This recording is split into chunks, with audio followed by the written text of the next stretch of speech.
I call Tracy Martin. Kia ora. Thank you, Mr Speaker. I rise on behalf of New Zealand First. Yes, it is a very difficult thing to keep up with. It is quite truncated, and I appreciate the Green Party members' contribution. Also, the contribution by the Labour Party. It's been one of the more educational debates to take place in this House for quite some time. It's because it is a burning issue. If it wasn't a burning issue, if the people of New Zealand didn't care about it, then believe me, we wouldn't be here talking about it.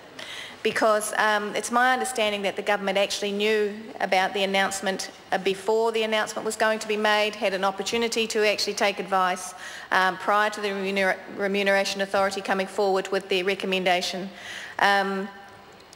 But Christmas isn't a really good time to actually make these announcements. So we end up where we are now. And again, I think all of us have said how unfortunate it is that we're in this place, in this moment, without the true ability to not even just give it full attention, and it is around algebra. And I mean, I don't know how many people in this House would stick their hand up and say they're brilliant mathematicians when it comes to algebra. I'm looking, there's nobody, that's good. Oh, there's Mr Nash. Mr Nash has put his hand up, and we will be testing Mr Nash in the dinner hour. And the Minister has said that he has very quickly learnt an awful lot about algebra. So there you go. And I have to admit I am upstairs, have been upstairs working through it myself, trying to figure out what those letters actually mean. But anyway, I think what's been most valuable about the contribution for me anyway to date is that, one, the contribution from the first Green Party spokesperson around why don't we consider splitting this out, Minister? Why don't we consider splitting this out? Let's put a stop to the 3.5. We all agree that the 3.5 is just out of whack and that's not acceptable. But why don't we consider actually splitting out then and taking a moment? Let's just go back to what we had before. None of us that I can pick up was gagging for an increase in pay. None of us was lobbying. None of us was trying to actually get more money, because all of us are very aware of people inside our areas that live on a heck of a lot less, or are trying to live on a heck of a lot less than what we get paid to do our job.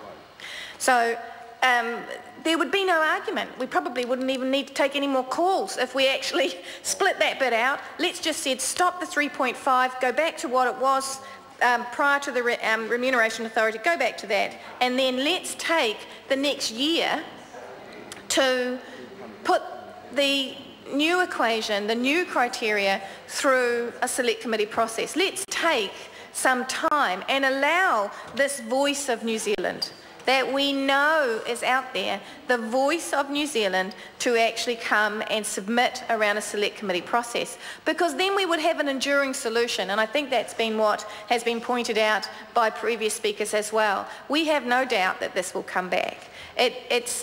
We often get pieces of legislation that have been pushed through, and let's give the benefit of the doubt. You know, the staff who write the legislation are doing their best under time pressures.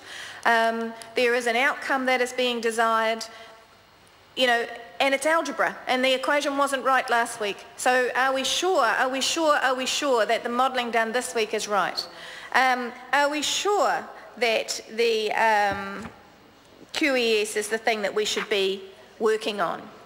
Are we sure that when we say that the quarterly employment survey for the public sector average ordinary time weekly earnings for full-time equivalent employees, using the change for the average for the year June compared with the average of the previous year to June, are we sure that that is going to give us the outcome that we seek?